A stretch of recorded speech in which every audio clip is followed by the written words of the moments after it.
Very, very excited about this. Must not go off on a tangent.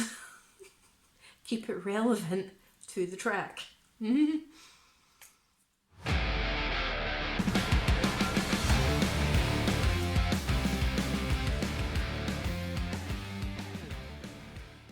Hello, I'm Lindsay. Welcome back to the channel. Today I'm going to be starting my very first history mini-series where I'll be delving into an album that's purely historically based. Now I put together a very long list of albums, bands, standalone tracks, and I also put up a little question on my Twitter page asking if there's any particular albums, bands or tracks that you guys want me to kind of dissect. But one in particular that did seem to be quite popular was this band.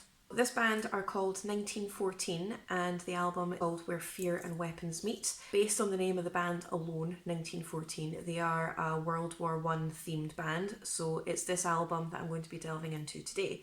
And each track will have its own individual video. So today I'll be starting with the opening track, which is this one. I can pronounce this, I just don't want to spend ages pronouncing it, so I'll be delving into this one today, and I'll be talking about how one teenage boy managed to change the course of history forever.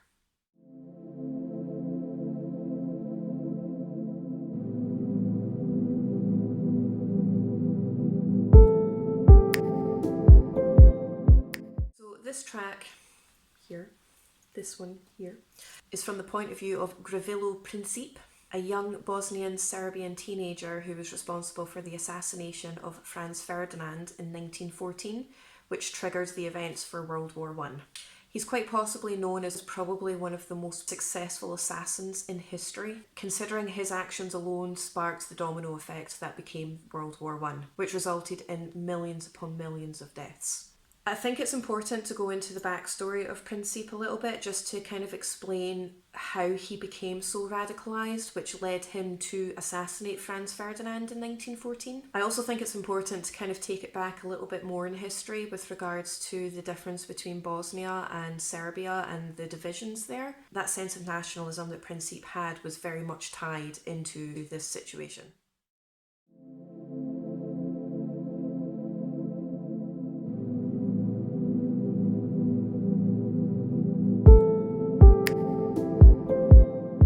Back on the 28th of June 1389, and again the 28th of June is going to be a very important date later on in this story. The Ottoman Empire were expanding their territories and won against the medieval Serbians at the Battle of Kosovo. This victory resulted in the Ottoman Empire conquering the Balkans. There was various battles throughout centuries in southeastern Europe, but the Ottoman Empire expansion did result in them coming up against the other big power at the time, which was the Habsburgs. The Habsburgs ruled Austria and Hungary, and after various back and forth and various different battles throughout the centuries, which I am not going to get into, otherwise this video will end up being hours long, the Habsburgs managed to push back the Ottoman Empire, who ultimately lost full control of the Balkans in 1877. Now it was during this time that the Serbians teamed up with Imperial Russia, which ultimately gave the Ottoman Empire the heave-ho out of the Balkan area. Now up until this point, the Habsburg dynasty were very sympathetic and very supportive of the Bosnian Serbian cause and the Ottoman Empire's grip over the area. But following this victory in 1877 during the Congress of Berlin in 1878, the Habsburgs basically took Bosnia over, so effectively they jumped from one overlord to the other and didn't actually gain the independence that they wanted. Yay. So that was just to give kind of like a very general, very, very general. There's loads of details that I've missed out, so don't come at me. I am aware of that. I'm just trying to keep it as relevant to the track as possible. But that's just to give a very generalised overview of what happened with Bosnia and Serbia and what the differences are. To take it back to Princip's story, he was born in the summer of 1894 into an impoverished peasant Bosnian family. The exact date of his birth was not recorded, which is going to be very important later on in the story. Some historians believe it was June 1894, others believe it was July 1894. It was any wonder that his birth was actually recorded at all, because he was one of 9 children, only 3 of which had survived, and he himself was very poorly, very sickly and quite small at birth.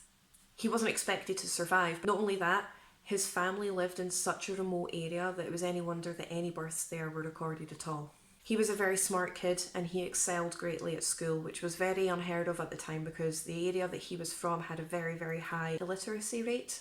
He attended school in the capital of Bosnia, Sarajevo, and it was here that he was exposed to ideas of nationalism and anarchism and revolutionary figures. There was a huge feeling of nationalism and a huge craving for independence within Sarajevo, which was seen as the hub of such activities. And the more Princip spent time there, the more that he got engrossed and absorbed in that idea of nationalism. His greatest inspiration for the nationalist cause would come in 1910, when an assassination attempt was made on the Bosnian military governor. This assassination attempt was made by Bogdan Sergic, where he fired 5 shots at the governor, ultimately missed, and then took his own life with the 6th bullet. Princip heard all of the commotion outside, and it was this story of what he perceived to be heroic nationalism that gave him great inspiration for the years to come. So this sense of nationalism did continue to soar into 1911, and that's when we start to see various different groups pop up both in Serbia and Bosnia, one of which were called the Black Hands.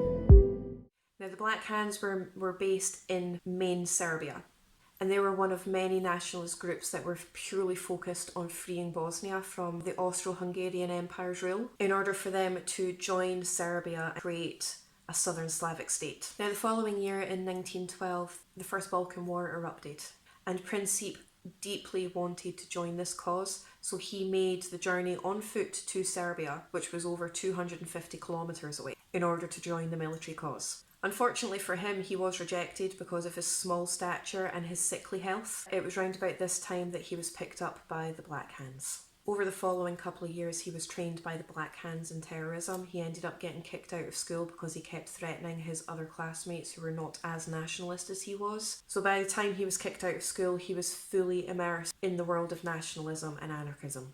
Now fast forward to 1914, news starts circulating that the Archduke and heir to the Austrian-Hungarian throne, Franz Ferdinand, was due to visit Sarajevo as Inspector General of the Imperial Army. He was due to visit the city on the anniversary of the Battle of Kosovo on the 28th of June.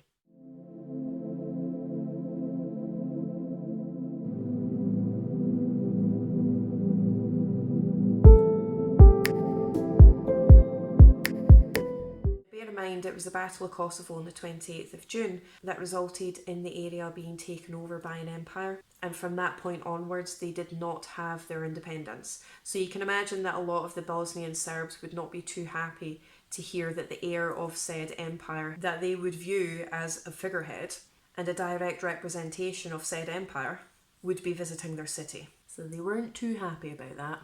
Now, Serbian intelligence knew that Franz Ferdinand had a keen interest in promoting peace and even elevating Bosnia up in the ranks of his empire. But they also knew that if they let that happen, Bosnia would never achieve their independence. It was here that Serbian intelligence asked the Black Hands to hire an assassin to take out Franz Ferdinand, and it was Princip that they chose. So he was smuggled across the Bosnian border with another small group of co-conspirators. And over the coming nights, he prepared for the assassination by holding vigil at the grave of Bogdan Sergic, who Princip viewed as a hero from 4 years previous. Now, on the morning of the assassination, Princip and his co-conspirators lined themselves up across the procession route, and they were armed with revolvers, bombs, and small capsules of cyanide. Now, even though Princip is credited with the assassination of Franz Ferdinand, he wasn't actually the first to attempt it during this procession. He was actually third in line. So the first co-conspirator actually froze up and didn't do anything and let the procession pass on by.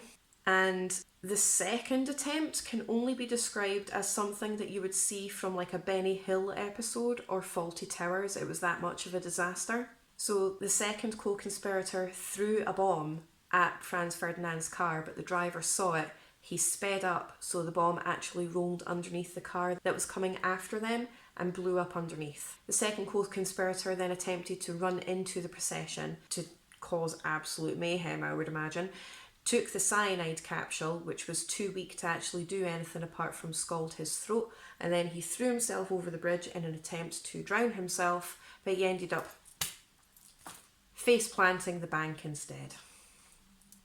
Good job.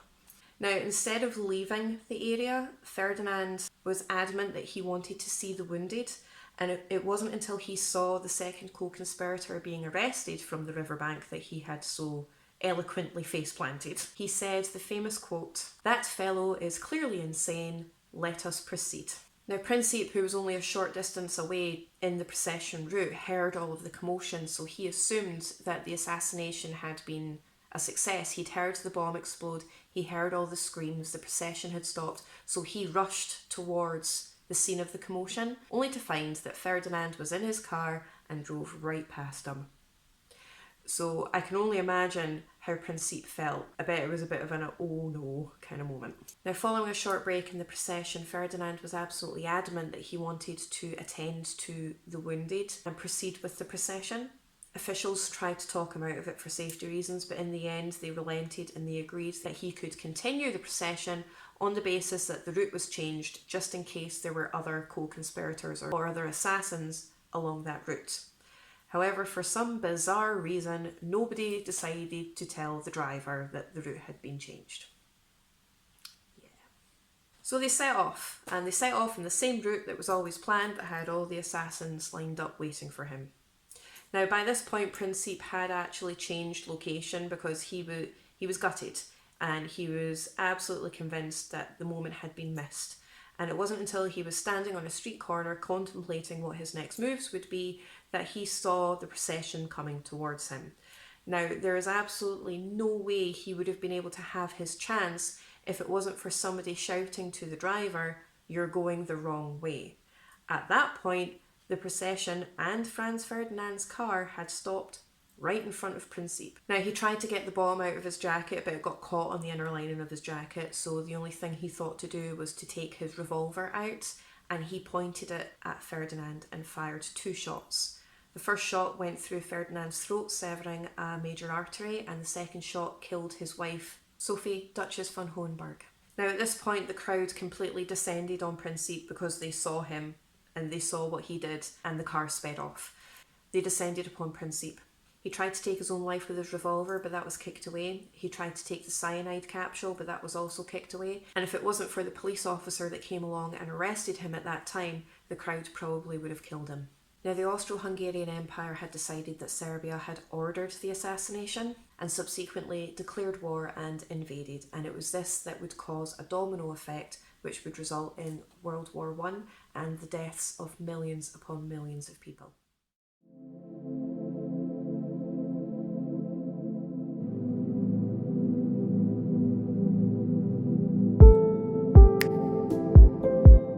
As for Principe himself, he was put on trial, so he had the opportunity to outline exactly what his motives were. But not only that, he wasn't given the death penalty purely because of his age. Now, at the time, Austrian law dictated that if you were under the age of 20, you couldn't receive the death penalty. Because there was such a debate over Principe's month of birth, not about the year, but the month, if the courts had decided that Principe was born in June of 1894, he would have been 20 years old and he would have been given the death penalty. But because the courts decided that he was born in July of 1894, he was 19 years old and he was instead imprisoned for 20 years. But the Austrians didn't want him to have an easy time in prison. He was kept in isolation the entire time he was in there, and he had to go without food for 1 day per month. But his 20-year term wasn't to last. Like I've said previously, Principe was a very weak, sickly kind of guy, and he was of poor health. And he actually died in prison 7 months before the end of World War I. So how does all of this tie into this track? Interestingly, the track itself is actually named after the revolver that Principe used to assassinate Franz Ferdinand and his wife. And the lyrics of the track itself is actually a narrative, like I've said previously at the beginning of this video, from Principe's point of view. So the first half of the track is basically going through his thoughts of what he wants to do and how he intends to achieve it. He fully believed that in order to overthrow the control the Austro-Hungarian Empire had over Bosnia, he would have to assassinate either a high official or a high member of the imperial family. And this is actually outlined in the lyrics of the track. The Austro-Hungarian beast will be beheaded by Serbs. A tyrant's overthrow is the only acceptable way. The track then goes on to confirm the assassination itself. I pulled the trigger twice, each shot, one dead. Princip actually goes on to actually welcoming the imperial procession to Sarajevo, but it's in a very mocking kind of way. The Archduke Franz Ferdinand, completely oblivious that this procession, which he had hoped to promote peace, would actually result in his demise and the greatest war that the world has ever seen. So yeah, that was a general overview of the song's actually about and the backstory and the history that this is all based on. I'll include the sources that I use for my information down below. Like I said before, there's loads of bits of information, there's loads of details that I've missed out. Thank you so much for watching, it is very much appreciated. If you could like, subscribe, comment, share my videos about, and I'll see you next time in my next video.